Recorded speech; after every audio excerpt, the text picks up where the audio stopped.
Okay, so now's the part where we're going to have to improvise. Let's show you what I did here. Right here at the bottom of the shock post is an empty hole. You can see it on this side. Oh, right here. So basically what I did is I grabbed just some shorter screws here and an 1/8 inch spacer, and I put the spacer right in between here, and I'm drilling through that hole, through the spacer, into here to create one anchor point. And then we're going to come through and do another anchor point down here below it. So let me get that buttoned up and I'll show you what it looks like. All right, things are speeding right along here. I had to mock up the motor in there. I didn't attach it or nothing, but that's basically where it's going to reside in one way or another. And I just needed to make sure that I had enough clearance for the battery mod, bay mod, and it's right there. It's, you know, as you can see, it's pretty tight right there, but there's about 1 millimeter of clearance. So I'll have to pull the motor out here. Now, if you take a look at what I did pretty much the same thing. I drilled about halfway through here,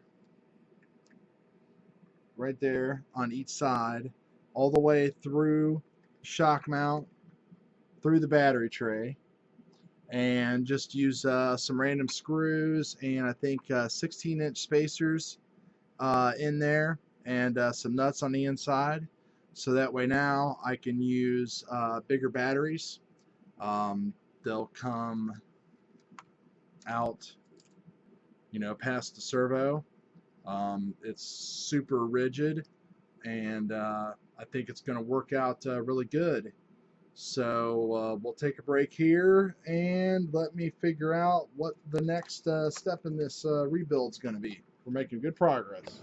Well, as you can see, things look a little bit different than the last video, and that's because I had some video issues. The audio got cut out, but that's fine because I'm basically getting ready to tear it all down again to do some rewiring to set up for a servo winch and stuff like that. It's one thing you always want to think about is kind of planning your builds ahead. If you see, like, coming off my 12 volt here, you can see that I have multiple lines coming off of 12 volts. Back here in the receiver box, I have multiple 6 volt lines coming out. So that way you can power accessories and everything like that. It turns out that I am one short. I should have put in some extensions into the 3rd and 4th channels for the radio to activate into the receiver to activate different things. And of course, I got the receiver box all sealed up and waterproofed and everything back there. So we're going to have to tear it apart again. No big deal. Real easy to do. I can say I had this thing out, and with these modifications, the thing runs great. As I really just can't explain how solid and how great it runs. The battery mod makes a huge difference. Running the Proline shocks here make a huge difference. These are Proline short course / rear shocks that are in the front and the back. I'm running about 32 weight oil, and I'm running their stiffest springs for the upper and the lower all the way around. So, you know, it's very, very, very stiff. The articulation mod back here worked out really good too.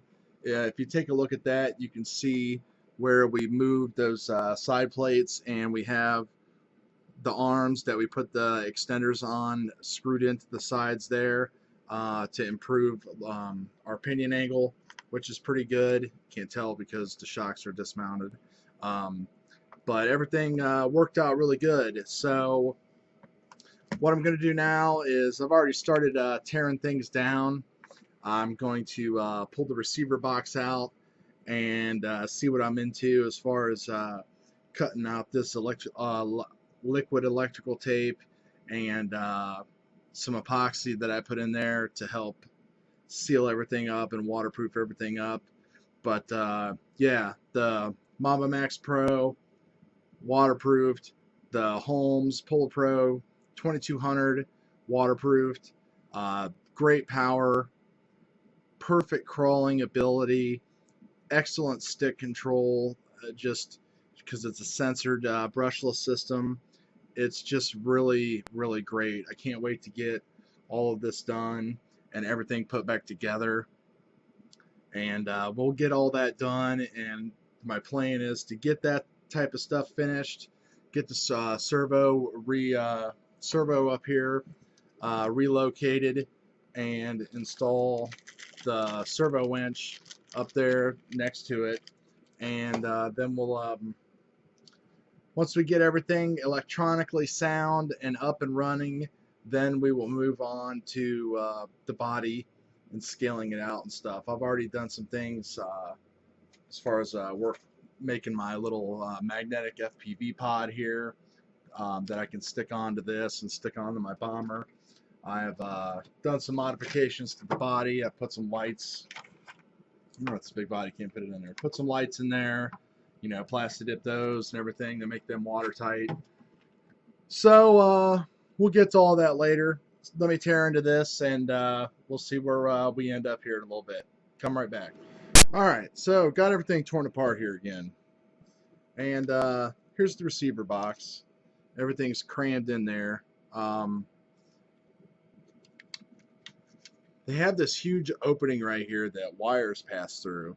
And what I did was I took some epoxy sculpt, which is a modeling, two-part modeling clay basically that hardens up like a rock. And I stuffed all that down in the inside here. And then I went over the whole bottom of it with plastic dip. And you see I have my leads sticking out. And I have them labeled. When you get to this point, it's good to label stuff. You know, like this one here, 6 volts, that's extra 6-volt output. This one here is for S servo, that's my steering servo, ESC. And then the new one for the third channel is going to be just the winch at 6 volts. It only runs at 6 volts. Some people can run, you know, servos up to 7.4 to get more torque and stuff. I'm going to have to stick with 6. Just because I don't want to blow the winch up.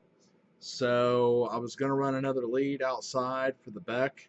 That way I can just up the voltage if I ever needed to. But with this winch, I'm just going to have to play with 6 volts. I'm not going to be able to do anything else. So instead of tearing all this up and everything, I just made a little gouge right there. And I'm just going to put the wire through, and then put the top back on, and then I'll just go back through and liquid electrical tape around the whole seam there to waterproof the box, and just be done with it. So that's basically, you know, that's all the wiring in a nutshell. It looks pretty messy and everything now, but it cleans up really good. So get this back together and we'll be back. All right, I've got all of the wires back in and tested. Things are sealed up with plastic dip and everything. I just need to go through and do some wire management, as you can see. Now, up here in front is where all the magic's really happening.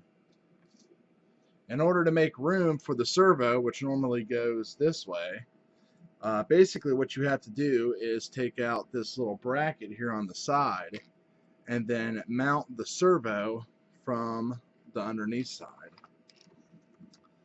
Then you must go and secure it to this bar that's coming through right here with 2 screws.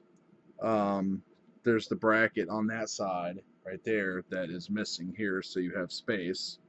And then you need to recenter your servo and everything, which is kind of tricky because, you know, without taking everything apart and everything. You know, you can make it a little bit easier for yourself if you remove the axle or some of the linkage and stuff, but I didn't want to do that.